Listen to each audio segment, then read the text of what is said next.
আমি শ্রেয়া। চলো আজকে তোমাদের সাথে একটা weekend skin care routine share করি, আর বলতে পারো একটা উইন্টার স্কিন কেয়ার রুটিন। কারণ সামনে শীতকাল তো পড়েই গেছে প্রায়। আর শীতকালে যেটা একটা খুব কমন প্রবলেম হচ্ছে যে স্কিনে প্রচণ্ড পরিমাণে আমার পিম্পলসের সমস্যা হয়, জানি না কেন, কিন্তু সামারে অতটা হয় না। শীতকালে হয়তো হতে পারে যে জল একটু কম খাওয়া হয়, যেটা উচিত না, বাট আমার হয়ে যায়, তো তার জন্য হতে পারে। তো তার জন্য আমি তোমাদের সাথে ভালো চলো শেয়ার করা যাক। তো ফার্স্টে একটা ভালো ক্লিনজার নিয়ে ভালো করে মুখটাকে ক্লিন করে নিলাম, আর তারপর একটা স্ক্রাবার দিয়ে ভালো করে স্ক্রাব করে নিলাম। করে নেওয়ার পরে ফেস রেজাল্টটা আমি অ্যাপ্লাই করছি। তার আগে কিন্তু তোমরা অ্যালোভেরা জেল বা কোনো জেল ময়েশ্চারাইজার অ্যাপ্লাই করে নিতে পারো।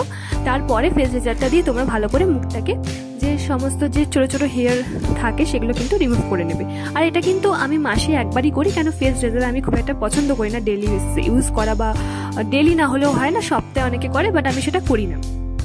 তো তারপরে আমি একটা ফেস মাস্ক অ্যাপ্লাই করছি। এটা কিন্তু ফক্সটেলের খুবই ভালো স্কিন ব্রাইটেনিং মাস্ক বলে, আর এটা একটুখানি ক্লে মাস্ক টাইপের, আর এটা ফ্রেগ্রেন্সটাও খুবই সুন্দর।